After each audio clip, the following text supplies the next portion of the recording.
होली की आत्मा।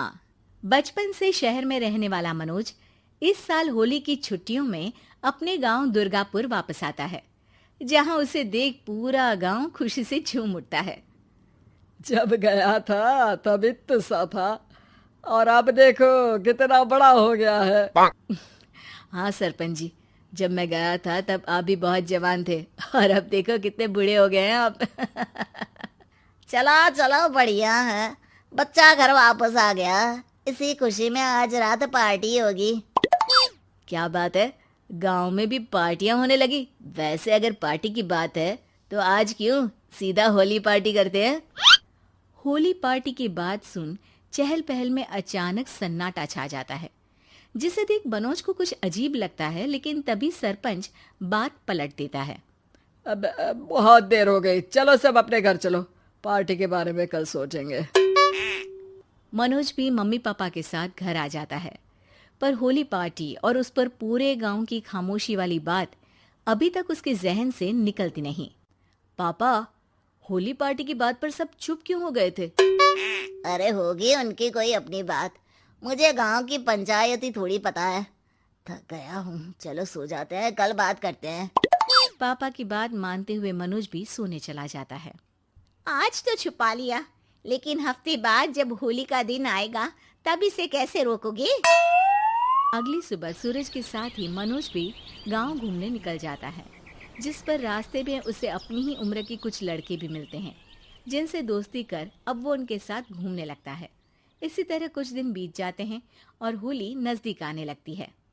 दोस्तों, होली में 4 दिन ही बचे हैं, पर गांव में उसकी कोई तैयारियां क्यों नहीं दिख रही? क्योंकि यहाँ होली नहीं मनाई जाती। अरे पर ऐसा क्यों? वो राजा भूषण। अरे तुम 4 दिन के लिए आए हो, क्या इतना सोच रहे हो? चलो कुछ खाने चलते हैं। इसी के साथ एक बार फिर होली की बात को टलते हुए देख मनोज को शक होने लगता है। वो घर पहुंचते ही इंटरनेट पर अपने गांव और राजा भूषण के बारे में जानकारी निकालने लगता है। क्या? मुझे आज तक ये नहीं पता था। ऐसा कैसे? किसी ने मुझे कुछ बताया क्यों नहीं? सारी जानकारी लेने के बाद मनोज गांव वालों या अपने मम्मी पापा से कुछ पूछे बिना खुद ही उसकी सच्चाई के बारे में छानबीन करने लगता है, जिसके चलते वो राजा भूषण की हवेली में पहुंचता है। वाह, क्या हवेली है यार। पर क्या यहाँ सच में कोई भूत है? हेलो भूत जी, कोई है क्या? हम इस साल गांव में होली सेलिब्रेट कर रहे हैं, क्या आप उस पर थोड़ा इंटरव्यू देंगे?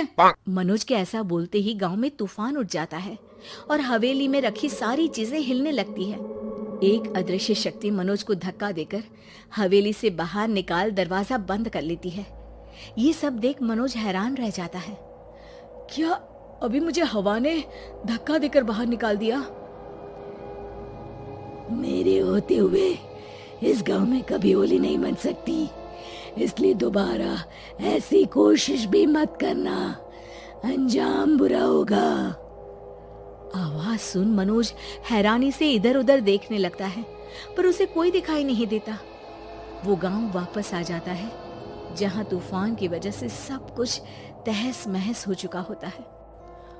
आखिर ये तूफान आया कैसे? ना ऐसा कोई मौसम था और ना ही हमने होली का त्योहार मनाने की बात की थी। सरपंच की बात पर कोई रिएक्शन दिए बिना मनोज चुपचाप अपने घर चला जाता है।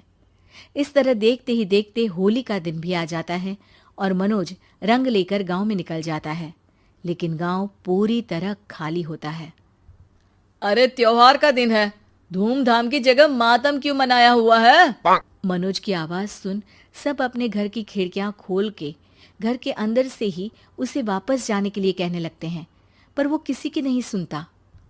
तुझे पहले भी समझाया था, अगर होली खेलने की कोशिश भी की तो अच्छा नहीं होगा। अरे बात मान लो बेटा, तुम्हें सच नहीं पता। मुझे सब पता है। सालों पहले इस राजा ने एक अंधविश्वास फैलाया और आप लोग आज तक उसे मानते आ रहे हो।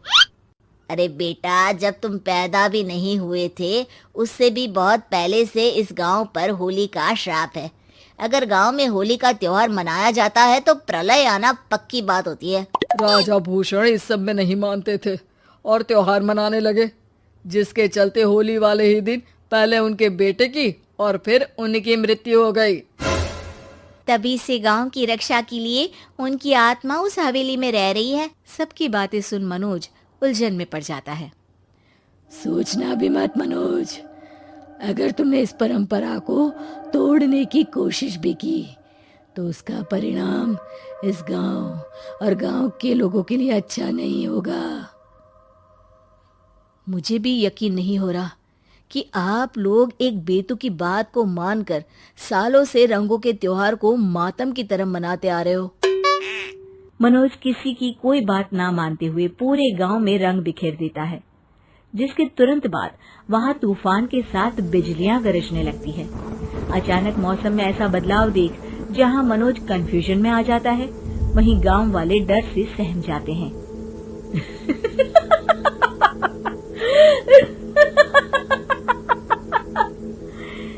इस लड़के ने हमारे जैसे सिर्फ अपने स्वार्थ के लिए नहीं बल्कि पूरे गांव की खुशियों के लिए यहाँ होली मनाई है, जिस वजह से अब इस गांव पर होली का श्राप टूटता है। ऐसा बोलकर राजा का भूत वहां से गायब हो जाता है, जिसके बाद गांव के लोग धूमधाम से होली मनाते हैं। खुशियों के रंग गांव में बिखरे ही होते हैं कि अगली सुबह अचानक मनोज कहीं गायब हो जाता है और एक बार फिर गांव में होली का नया राज शुरू हो जाता है।